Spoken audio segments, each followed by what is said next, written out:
और भी नगरियां थीं। उस समय पर वहाँ और भी प्रजापालक थे, और भी राजा थे, लेकिन सभी राजा प्रसिद्धि को प्राप्त नहीं हो पाए, क्योंकि छोटा सा कार्य करने के लिए भी असीम पुण्य की आवश्यकता पड़ती है।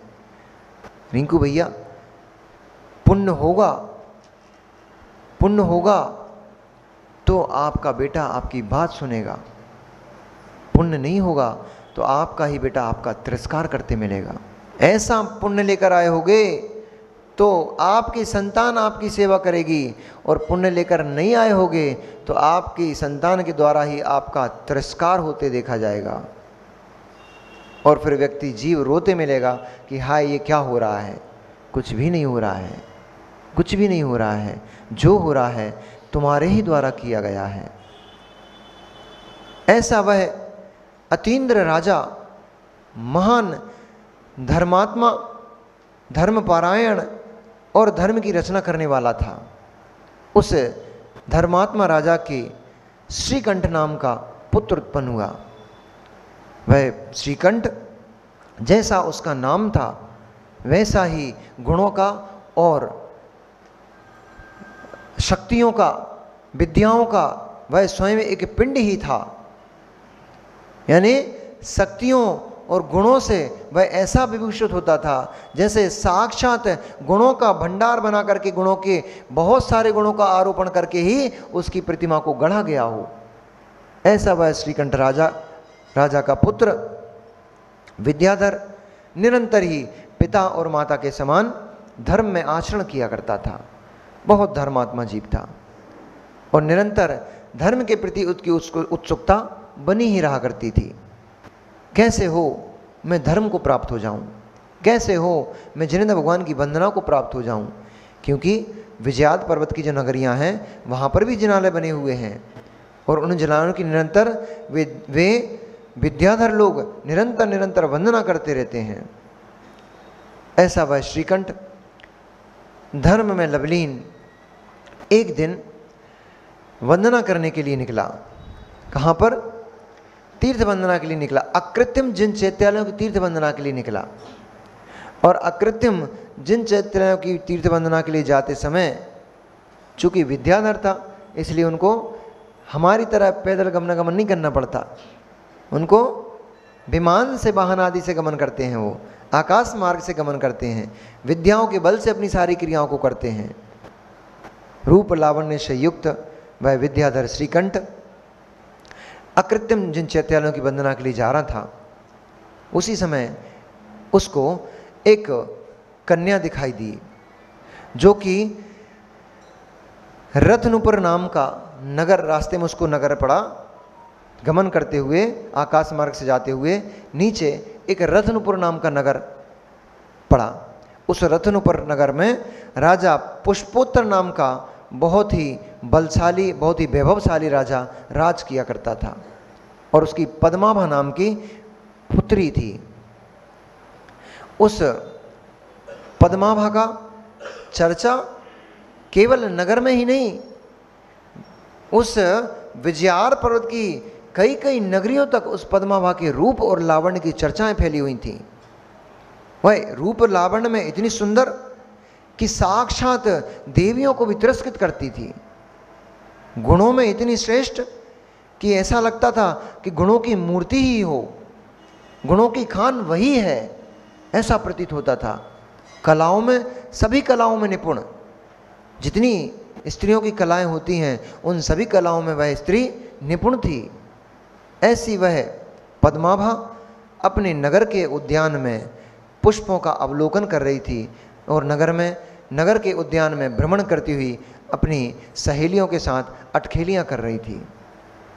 उसी समय उस नगर के ऊपर से श्रीकंठ का विमान निकला, और जैसे ही उसने नीचे झांक कर देखा, उसका मन उस पद्माभा के ऊपर मोहित हो गया।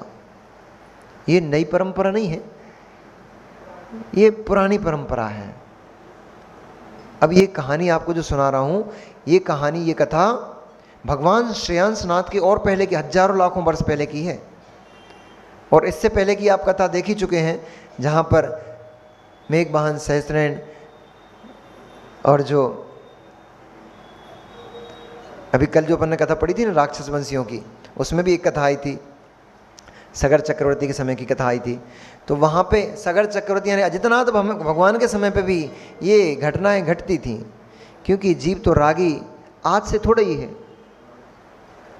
जीव मोही रागी आज से थोड़ा ही है। रूपों को देख करके स्वरूप को खोने वाला ये तो पहले से ही है, रूप देख देख कर ही तो स्वरूप को खोता है। इसलिए तो ये जीव संसार में परिभ्रमण करता है।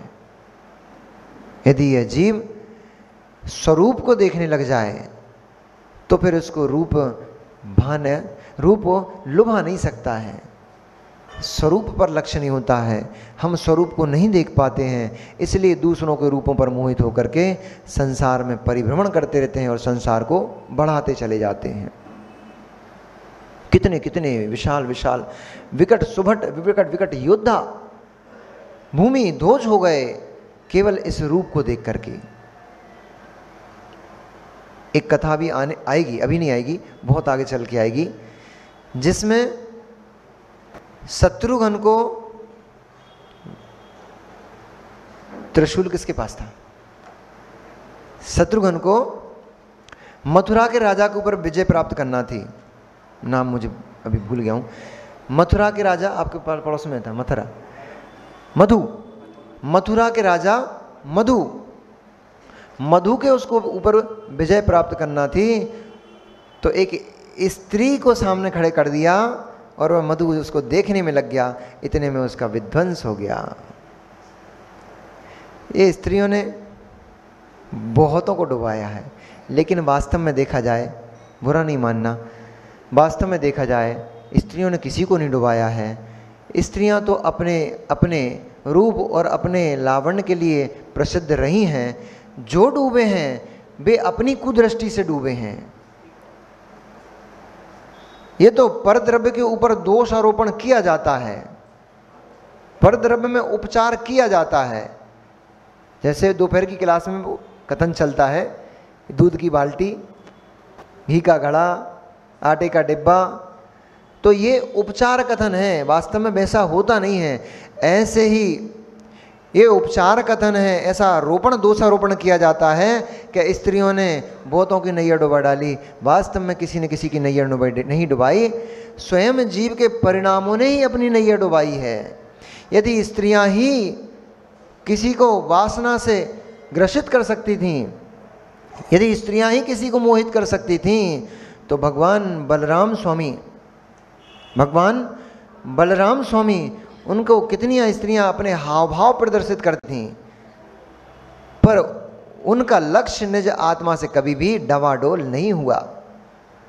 भगवान रामचंद्र के समय में कितनी स्त्रियां हुई जिन्होंने सूर्पणखा जैसी कितनी सुंदर सुंदर, सूर्पणखा गंदी नहीं लगती थी, वो तो ऐसा बनाकर रूप को उसको प्रदर्शित किया गया कि सूर्पणखा भयानक दिखती थी। सूर्पणखा बहुत सुंदर थी, उसका नाम सूर्पणखा नहीं था, उसका नाम चंद्रनखा था। चंद्रमा की शीतलता को भी उसके मुख की आभा तिरस्कृत करती थी, इतनी सुंदर थी वो, इतनी रूपवती थी। ऐसी रूपवती स्त्री ने राम के ऊपर मोहित होकर के राम के ऊपर डोरे डाले कि नहीं डाले? पर स्त्रियां ही यदि प्रेरित कर लेती हैं, स्त्रियां ही यदि किसी को मोहित कर लेती हैं, पर रामचंद्र तो मोहित नहीं हुए। इतनी सुंदर स्त्री समक्ष होने पर भी जो स्वयं याचना कर रही है।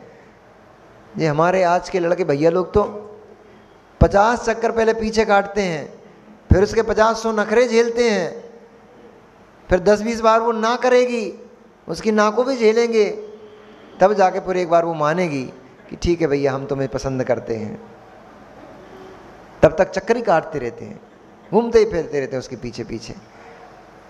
रूप देख करके स्वरूप नष्ट हो जाता है। जिन जिन ने रूप देखा और अपने स्वरूप को नष्ट कर लिया, वे ही इन मृग नैनियों के पीछे चक्कर काटते मिले हैं। और फिर वे ही मृग नैनियों के पीछे चक्कर काटते इन संसार में 84 लाख योनियों के चक्कर काटते मिले हैं।